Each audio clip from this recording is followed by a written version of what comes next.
All right, hey guys, what's going on? My name is Chris Hawkes, and this is Your Best Life Defined. Hey, so I remember when we had our conventional home, I was always bringing stuff home, and half the time I'd buy something, and my wife would say, "You bought what?" And it kind of brings it all together now because when we actually decided to change our lifestyle and actually hit the road full time, we had like 40 some years of stuff stacked up in our life. We had garages full and sheds full and attics full and closets full of stuff. And I was amazed at the amount of stuff we had. And I'm bringing it out. We decided that one of the best ways to get rid of all our stuff was to have a yard sale, which actually is probably not the best way to get rid of all our stuff. The best way to get rid of all your crap is just to get rid of it.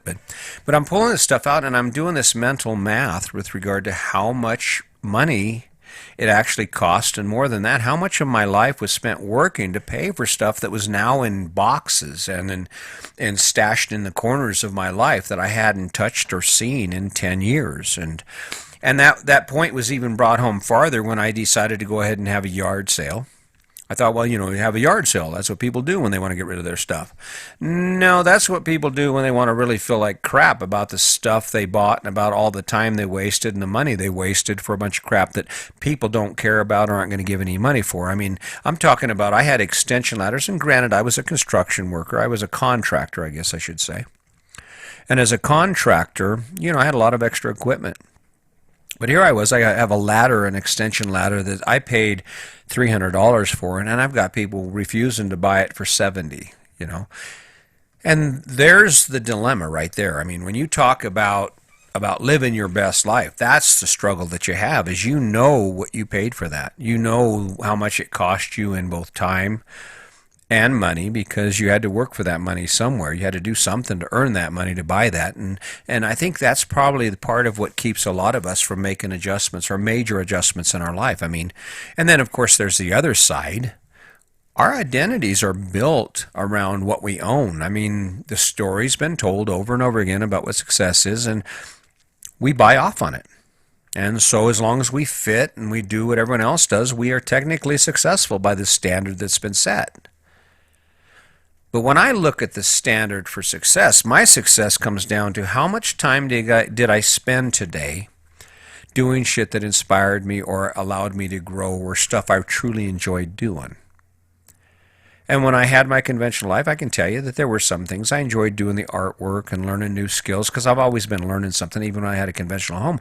But there was so much of it that I didn't do. And there were so many times when I went out and I came home with stuff that I just knew I needed, and as it turns out, I really didn't, because it ended up in a box on a shelf in the back of a closet or someplace like that. And that's really where this whole podcast is going. The question we need to ask ourselves, or the question you might want to start asking yourself, is why am I doing it? Why am I going out and I'm bringing these things into my life that have limited happiness value? In other words, you're happy to have them, but life is disposable, and so is the stuff we buy. So within a week, 2 weeks, 3 weeks, yeah, it's okay. I mean, and this is the same as it is with even major purchases. Aside from those of us who actually are like into their vehicle. They buy their vehicle because they love their vehicle, like the guy who has that Corvette and his life is his Corvette, and he probably has a nice home, but that's not the center of his universe. So he has the flip up DeLorean doors on it, and he just pimps it out and rubs it around and drives it and goes to concerts or goes to rendezvous with other Corvette owners, and well, that's cool. Do that. And I could have done that, but I had spent all this money on all these things that they were just stuff. We're hunter-gatherers, so it's really difficult to go into a store and not buy anything, especially when you have the room for it. And I guess that's part of the reason that my lifestyle is so good for us, is because if you never lived in an RV full time, the one thing you know is you have limited space. So we go one in, one out. And right now, I mean, I've had all ideas for a lot of things over the past couple of years, and I haven't bought any of them, and simply because I'm never going to make that mistake again of buying because I want. I'm going to buy because it adds value to my life. I'm going to buy because it gives me access to more of the things I'm doing. This microphone right here in front of me, it's about $130. And the only reason I spent the money is because podcasting was where I was headed, and it's an essential element of it. You have to have it. But there were so many things in my life that I didn't need, that I had bought on the spur of the moment, that I didn't step away from. And when you talk about, like I said, the big truck, you buy a fancy ass truck for $70,000. If you're into that truck, it's always going to be clean. It's always going to be pristine. And the way you can tell whether you're into it or not is wait about a year. You were still worried about people spilling coffee in it. You're still pimping it out every weekend. Do you still get that same feeling you did when you drove it off the lot the first time, every time you jump into it? If you do, that's great. But I've seen plenty of people, and I'm included. I was really excited about the 1-ton Chevy I'm driving because it was new. But I'm not out there polishing it every day. In fact, it's dirty as hell right now. It's clean on the inside, but it needs to be polished. And we're in the mountain community, and we go up dirt roads all the time. So I'm wondering when it's going to happen, because I just don't have the interest in wasting my time doing something that I don't enjoy. That's a level 2 on the scale of things I enjoy, or what my perfect day looks like. It doesn't include polishing a truck for 3 hours. And that's what I'm talking about. Our value system, if we buy based on happiness, if we make purchases simply based on happiness, that happiness diminishes long before the first payment's ever made when you're talking about major purchases like that. So I guess the point of this is that if you're going to access your best life, then what you need to do is focus on adding things to your life that actually increase the overall value of your life. Things that give you access to the things you love. I have no problem spending $1,500 on equipment. But that equipment is going to serve my purpose. My next goal to kind of enhance my videos is, and because we're out all the time, is instead of being trapped here in the RV and just shooting videos and doing my podcast from a stationary position, I'm going to buy me a higher end mic that's more resistant to wind. And I'm actually going to get me a drone. I'm going to buy me a quality drone that will track me, and multiple batteries, so that while we're out on our adventure, I can launch that drone and I can talk straight to it, and I can make a great video. I can show you where we're going, what we're doing, the life we're experiencing, and hopefully inspire you to take everything you have, your time and resources, and hone it down, because the truth is we can't have everything. We can't be all things to all people. I know that. I am not great at being great at a bunch of stuff. What I am great at is being me. I'm great at being me from the standpoint of, am I waking up every day doing what I love to do? Am I waking up every day inspired by the life I'm creating? How does it feel to wake up to your life? How does it feel?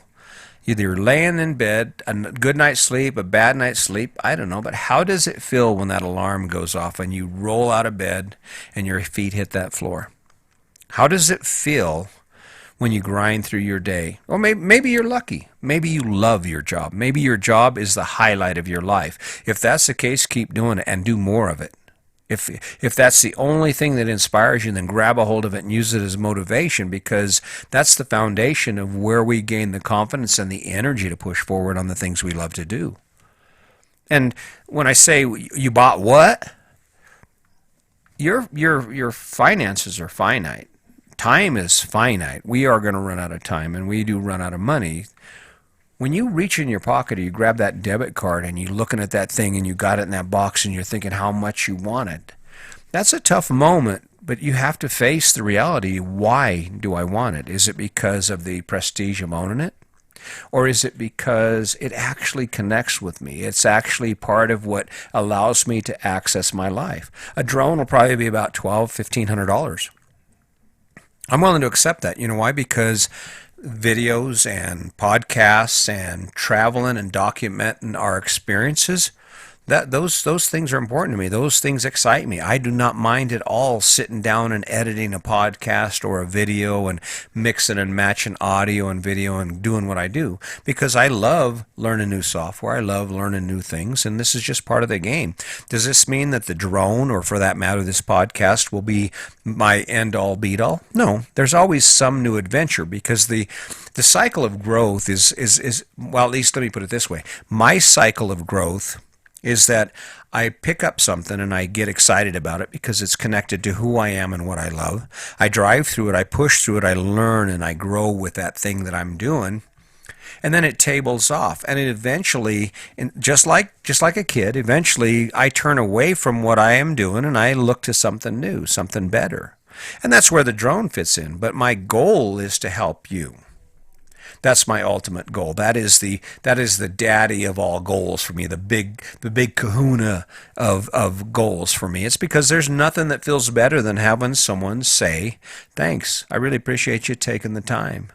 Because what you said mattered and it made sense to me because of what you've said and the effort you put in. My life is better. That's really what it's about. No one's going to remember. I could have $1 million. I could be the most famous person in the world, and no one's going to remember me for my money, my house, or anything I own. They're going to remember me for the impact I had on their lives.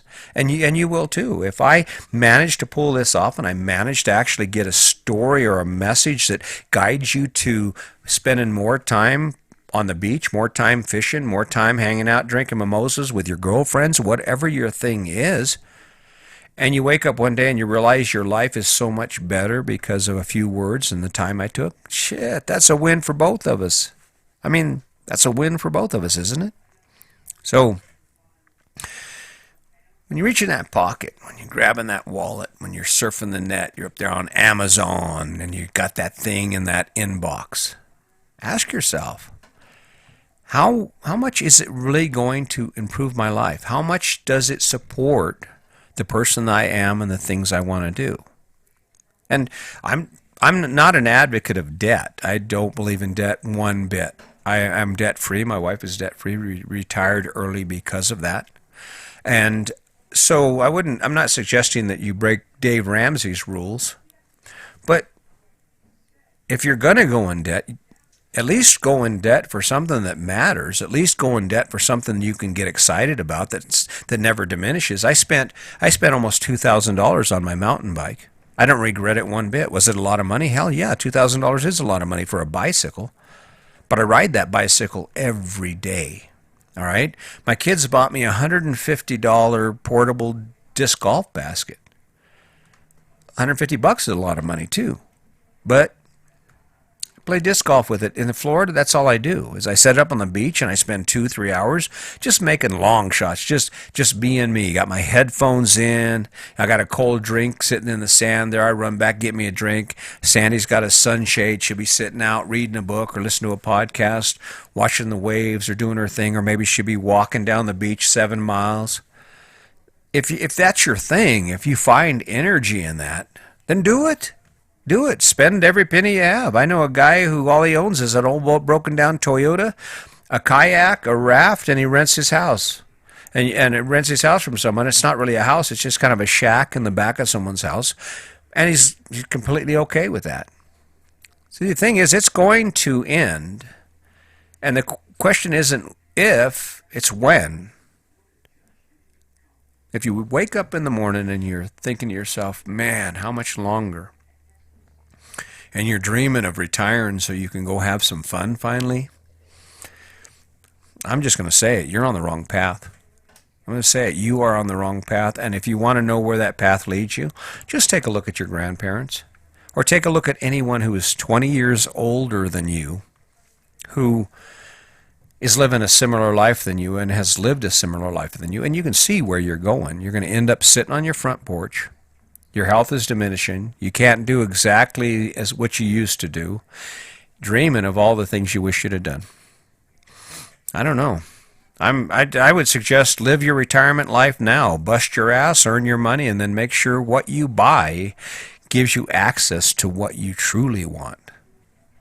So, anyway, I can go on with this thing. I got a lot to say, and I'm running out of time. So, take a look at it. If you don't mind, if you want to be a subscriber on my YouTube channel, that would be great. I need to get 1,000 subscribers in order for me to be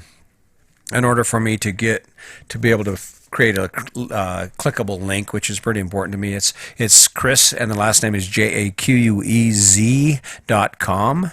First name CHRIS, JAQUEZ.com. Go check it out. The videos, I don't know what it takes to be a superstar on YouTube, but all I'm doing is trying to help you out. So until next time, just remember, my name is Chris Hawkes, and today is your day. Make it a good one.